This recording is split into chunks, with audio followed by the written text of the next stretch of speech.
Podcast Rádia Vlna. To najlepšie z rannej show s Dominikou a Martinom.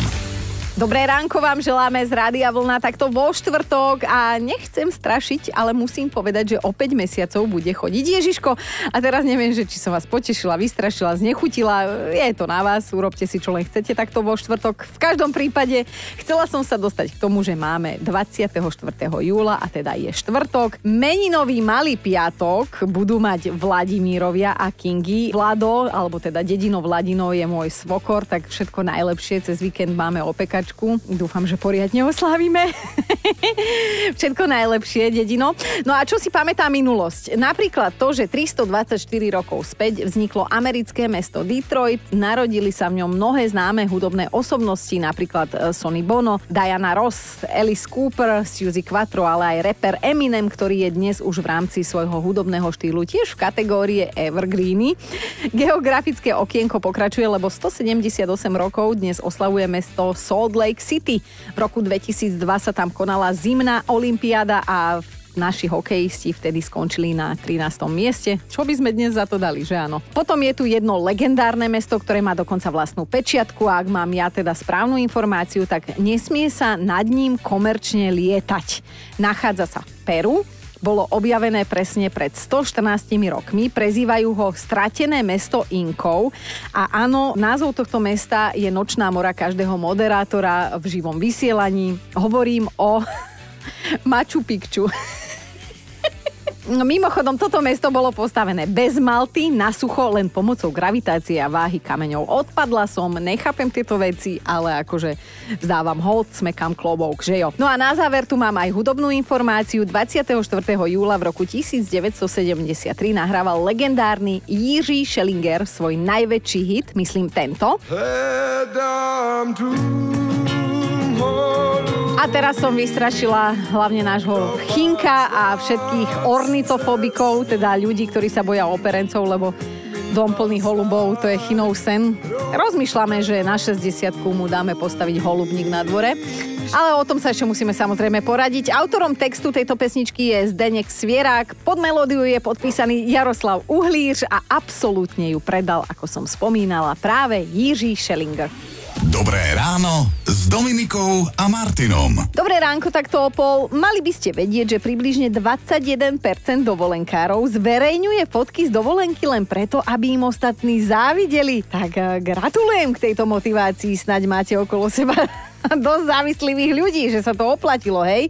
No a kým ich budete pekne spočítavať, tak poďme si spolu vypočuť takú menšiu rekapituláciu včerajšieho dobrého rána. Stále so mnou, stále bez Chinka, ktorý sa dáva dokopy dovolenku, aj sme spolu volali.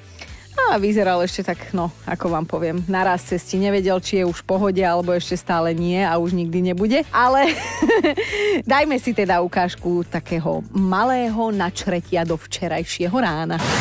Citrón, prosím pekne, dokáže plávať a limetka sa potopí.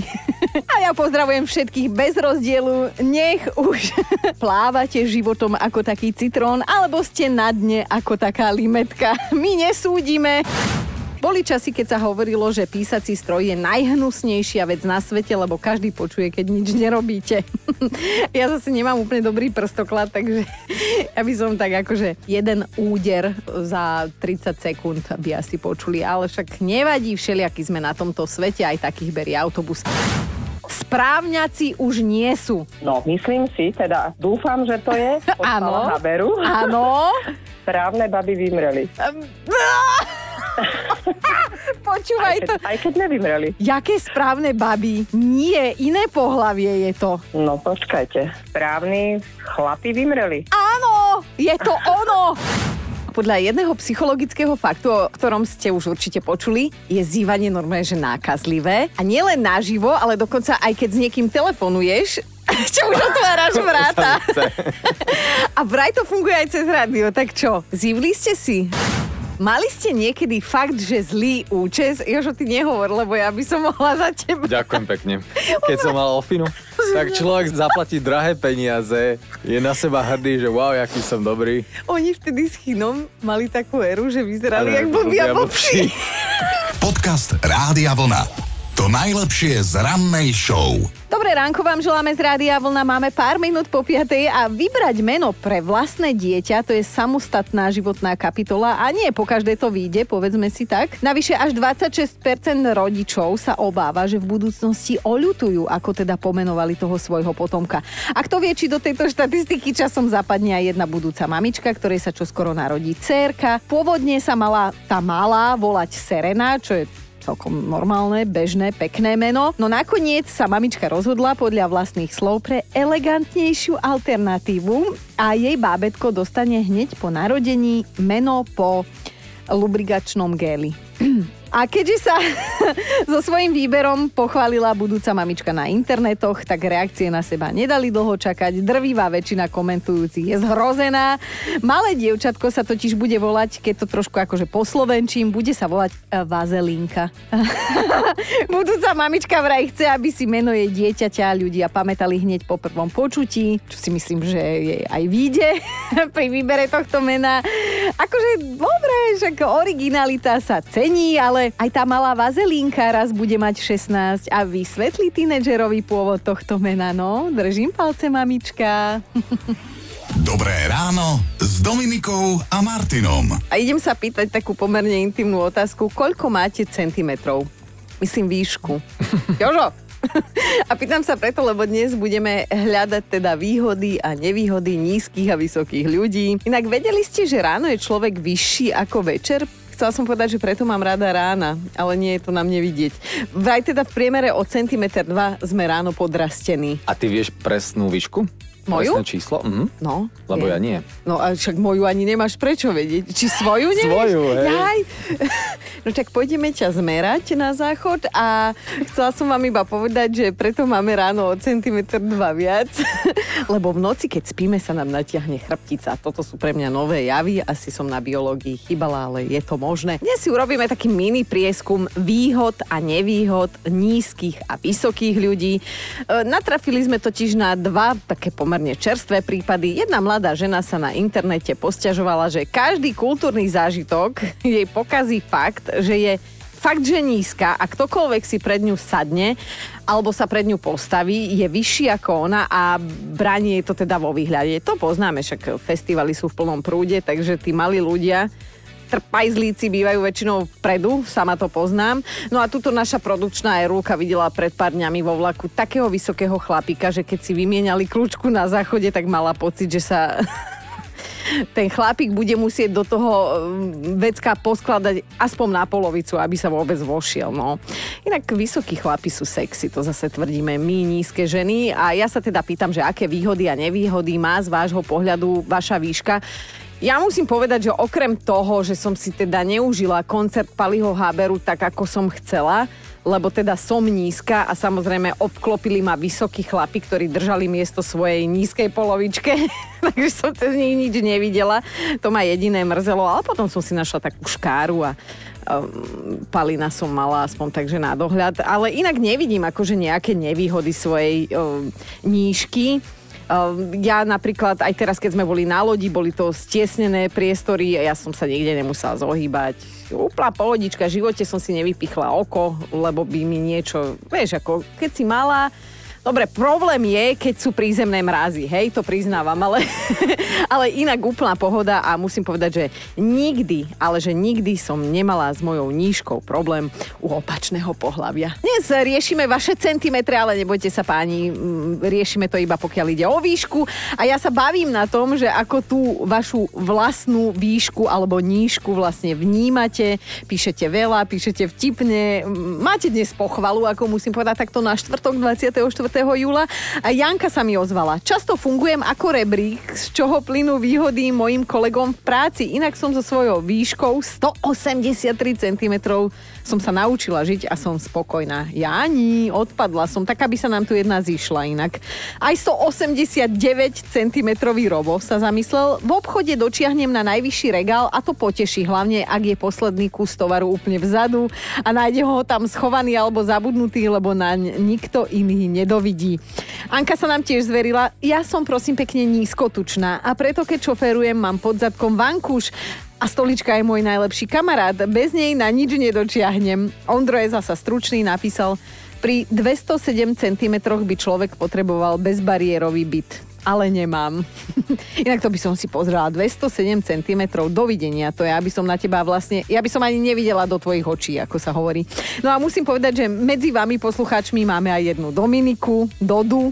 Ak by som mala parafrázovať Elánistov, je to žena, ktorá sa zmestí do 2 dlaní. Poznáme sa osobne, preto si dovolím. A poslala nám takúto hlasovku. Ona má teda 154 cm. Moja nížka má tú výhodu, že ak chcem v obchode niekoho veľmi nenápadne osloviť, tak začnem: prosím vás, podáte mi to? Ja chudiatko malinké nedočiahnem. Dúfam, že môj muž to nepočúva. Takisto sa zmestím úplne všade. Do cestovného kufra, do detského oblečenia, ktoré nakupujem oveľa lacnejšie. Na stoličke môžem sedieť v tureckom sede. Takisto vďaka mojej nížke pôsobím na ľudí veľmi milo, zlato, príjemne a hlavne mlado. Opak je však pravdou. A nevýhoda? Úplne všade, kde sa posadím, sa mi hompalajú nohy v lufte. Táňa, medzi mnou a manželov je 35 centimetrový rozdiel. To, čo by mala. Jack a fazole. 35 cm rozdiel. Ja to milujem. Sme úžasný tím. Napríklad, keď varíme, ja miešam ingrediencie a on mi ich podáva z horných poličiek. Horšie je to vo chvíli, keď sa hádame postojačky. Ja sa hádam z jeho... Viete čím? A on sa naschvál tvári, že ma nevidí a pozerá sa ponad moju hlavu. Inak toto si presne pamätám, lebo ja som mala tiež 2-metrového frajera a tiež to bolo zaujímavé, keď sme sa hádali, som mu rozprávala do brucha, alebo aj inde. No a výška ide ruka v ruke s maslom alebo veľkou nohou. Karolína vám to chce potvrdiť. Mám kamarátku, ktorá je taká malinká, že keď na strednej škole prišli do mody Adidasy, také tie na suchý zips, tak ona bola hrozne nešťastná, lebo všetci ich mali, všetci si ich kúpili a ona tým, že má tak malinkú nožičku, 35-ku asi, tak ona si ich mohla kúpiť iba v detskom oddelení a všetci sa jej potom smiali, lebo ona jediná mala na tých teniskách len 2 suché zipsy, lebo detské tenisky to tak mávajú a my ostatní sme mali 3. Milujem, za čo všetko sa hnusné deti vedia posmievať. Teraz som zostala taká akože trošku ľaknutá, sa priznám, lebo čítam, že do 25-ky rastieme a po 25-ke sa začíname zmenšovať. Dokonca po 40-ke môžeme každú dekádu prísť až o 1 cm výšky. Ja nemám už skadzy. Ja už nemám skadzy paru. No tak dnes sa bavíme o tom, že má to svoje výhody aj nevýhody, byť nízky alebo aj vysoký, záleží od situácie a dnes mi teda o nich píšete vo veľkom, čo sa teším. Baška sa ozvala na Facebooku. Ach, vážený, toto je moja téma. Ak ste z Bratislavy a pred niektorým obchodným centrom uvidíte poskakovať malú ženu, som to ja. Fotobunky na mňa totiž nereagujú, tak si musím často podskočiť a to mám 149 cm, aj kilogramov by sa mi zišlo viac, ale treba pracovať s tým, čo človek má. Moja super výhoda je napríklad to, že si bez problémov nakúpim aj v detskom oddelení, oblečenie aj topánky. No a teda musím skonštatovať spokojne, že oproti rovesníčkam vyzerám mladšie. Čítam tu, že my ženy najčastejšie túžime po mužoch, ktorí majú najmenej 185 cm, ale teda v zásade pre väčšinu z nás platí pravidlo len nech je vyšší odo mňa. 10 cm, to je pre nás ženy taký, že ideálny výškový rozdiel, tak neviem, ako to máte vy, možno sa vám páči vyšší vekový, či vekový, výškový, bože, ja som, kde som sa, vieš čo, Jožko, Peťko, pozerám za teba na telku a tam bol obrovský vták, tak som sa zlákla, že či ti nejde pristať na hlavu, no, ale papagaj, aby ste vedeli. No, mužom sa vraj najviac ľúbia 165 cm. Bože, ja dnes nedostanem výplatu za toto ráno. Ale je štvrtok, vážený, tak toto už chodí na sklonku týždňa. A keď sa teda chlapom vraj najviac páčia 165 cm ženy, tak som zasa v keli, lebo ja mám 164. Tak dnes ráno sa vás pýtam, aké výhody alebo nevýhody ste odpozorovali na tej svojej výške a píše Stanka, budem ju citovať. Výška je u mňa v pohode, mám 165 cm, len tá šírka mi k tomu ako si nepasuje. Keď chcem byť vyššia, ohujem si štekle, ale keď chcem byť ušia, kam dám cici aj rici? Na to som zatiaľ neprišla. Ja aj Stanka, buď rada, že sa nepoznáš s našim chinom. Hneď by ti dal dobrú radu do života. Maťka píše, rozdiel medzi mojou a manželovou výškou je približne 30 cm. Keď sme ešte bývali v bytovke, na balkóne mi naťahoval šnúry na vešanie prádla, samozrejme podľa seba, hej, na svoju výšku. Ak nechcel prádlo vešať on, tak ich musel, ale že veľmi rýchlo znova natiahnuť a nižšie. Slovo dostane aj Peťo, ktorý si vraj so svojou výškou toho užil viac ako dosť. On má 162 cm, jeho žena 170.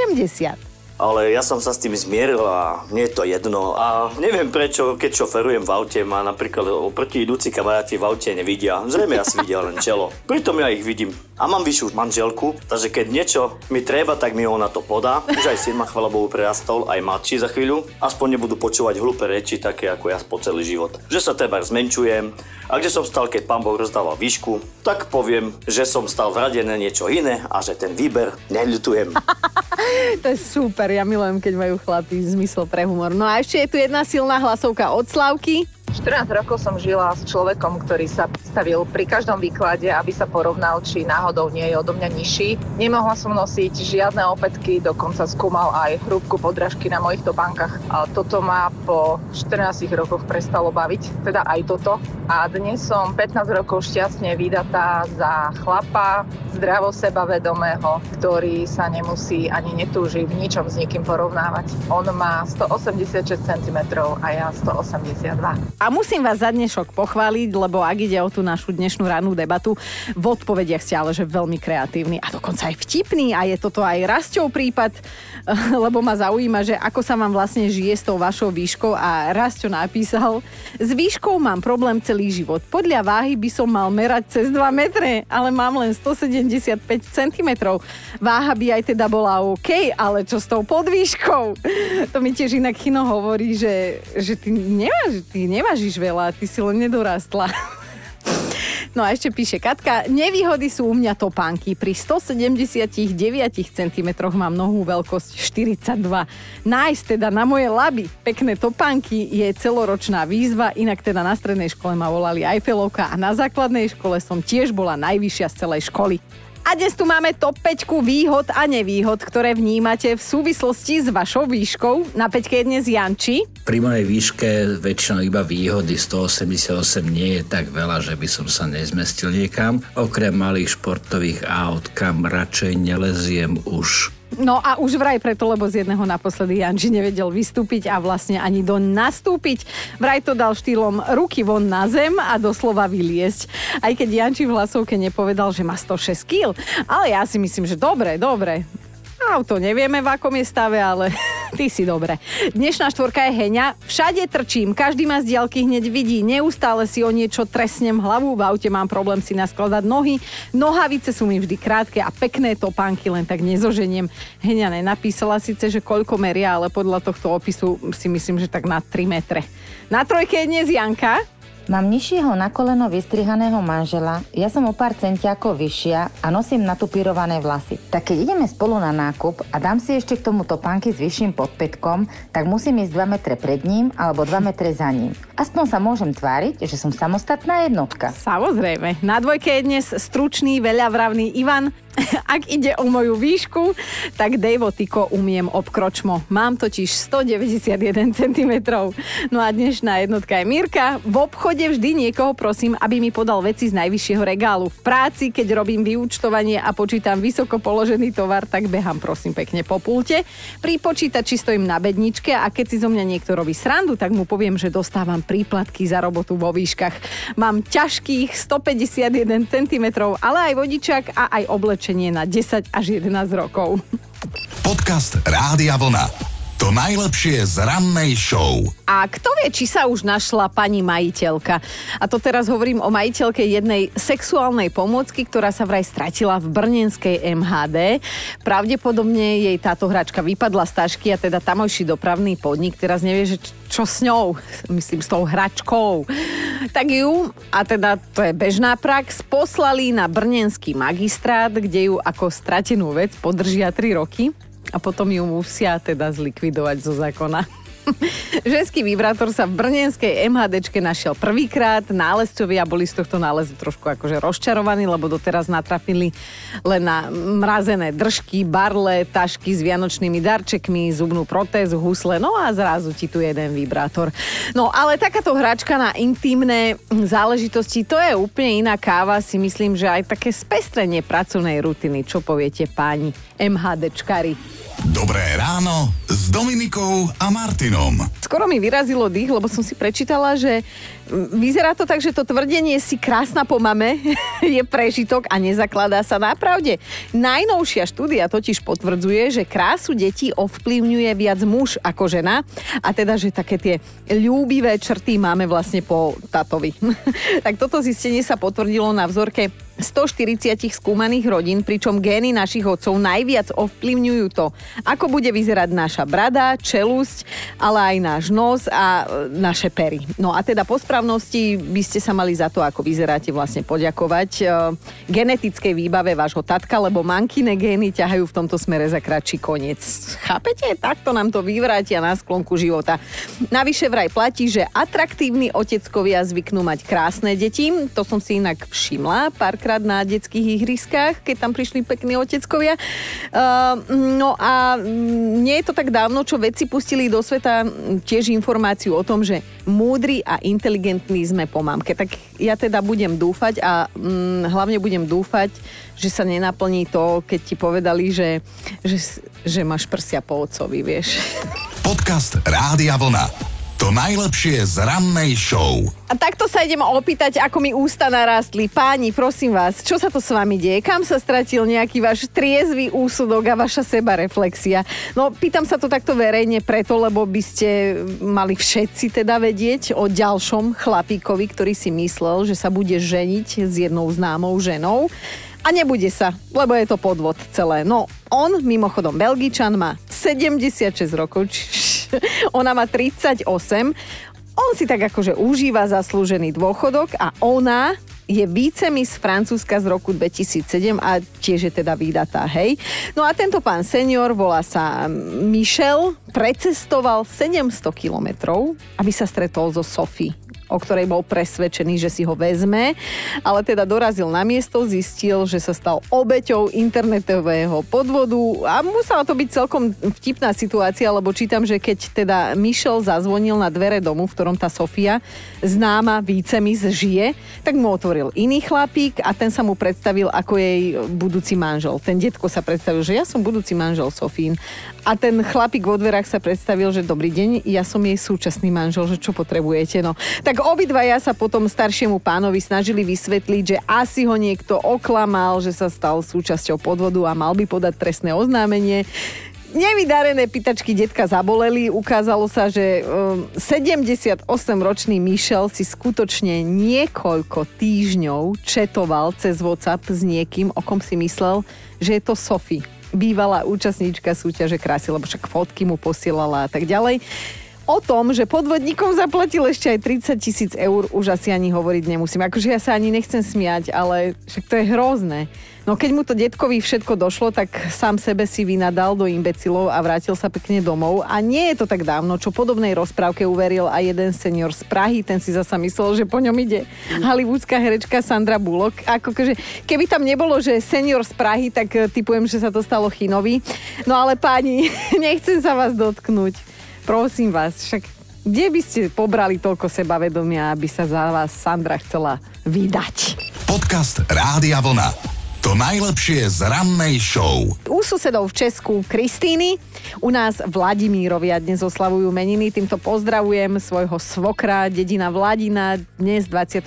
má meniny. Vnúčikovia posielajú boštek a my sa celkom určite radi zastavíme na tú grilovačku, na ktorú pozýval cez víkend. No ak ste sa potešili, že je piatok, tak vás musím sklamať. Ten dorazí až zajtra. Dnes je iba taký malý piatok, teda štvrtok. Mimochodom, úctyhodné jubileum dnes oslavuje jeden veľký hit overený časom, ktorý poznáte aj z éteru Rádia Vlna a tiež viete, že má pred ním rešpekt náš Chinko, čo by strachoput, ak ide o operence. 52 rokov má odnes tento hudobný skvost. Táto skladba vznikla vďaka trojici Zdeněk Svěrák, ktorý napísal text, Jaroslav Uhlíš sa postaral o hudbu a napokon Jiří Schellinger, ktorý ho naspieval a vy ho môžete počúvať aj vďaka Rádiu Vlna. Ale poďme ďalej, v tomto momente nevieme, kde ich nabrala, ale 56 rokov dnes oslavuje speváčka, tanečnica a herečka J.Lo, alebo teda Jennifer Lopez. Už dvakrát ju vyhlásili za najsexy ženu sveta. Ona mala, myslím, že teraz cez víkend koncert tuto nedáleko v Maďarsku. A ja som videla teda samozrejme iba videa, sama osobne som tam nebola, ale to je pani, vážna pani a že 56, no všetko najlepšie J.Lo. A ešte jedno zvučné meno tu máme, Vlastimil Harapes, lebo však keď hovoríme o J.Lo, tak Vlastimil Harapes, bol to choreograf, herec, tanečník a riaditeľ baletu v Prahe, určite si ho pamätáte aj z komédií Ako vytrhnúť veľrybe stoličku, Ako dostať otecka do polepšovne, v ktorých si teda zahral samého seba. 6 rokov bol dokonca manželom Hany Zagorovej, to som ani nevedela a dnes by teda oslávil 79. Počúvajte Dobré ráno s Dominikou a Martinom každý pracovný deň už od 5.